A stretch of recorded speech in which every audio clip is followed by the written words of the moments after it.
বাটনার মধ্যে করে ভাত খাবো, কারণ এই বাটনাটা কিন্তু দেখতে একদম প্লেটের মতনই। এর মধ্যে এই ভাতগুলো মাইখা খাবো।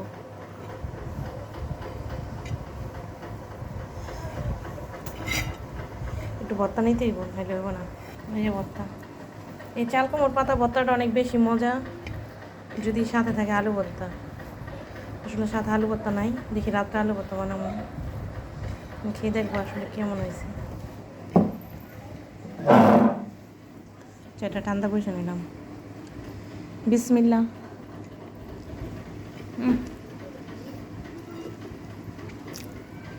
কি বলবো, দেখ একদম অতুলনীয় স্বাদ হয়েছে। আমি শুধু এই চাল কুমড়োর পাতার ভর্তা খাওয়ার জন্য এই চাল কুমড়োর গাছ লাগাই, আর এক বছরও মন মতো খাইতে পারি না, কারণ মায়ের হাতে চাল কুমড়োর পাতা ভর্তা আর আলু ভর্তা দিয়ে সেই খাবারগুলি অনেক অনেক মিস করি। আর এই সবুজ শাক সবজি যত খাওয়া যায় ততই ভালো। আসলে ভর্তাটা অনেক অনেক মজা হয়েছে।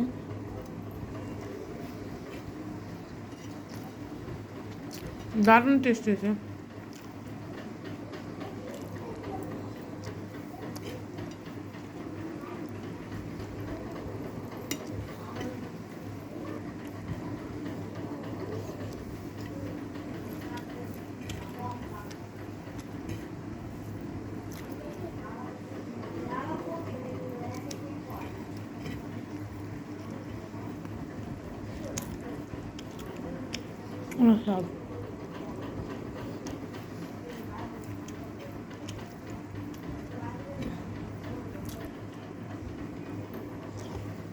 আলহামদুলিল্লাহ, অনেক মজা লাগছে খাইতে।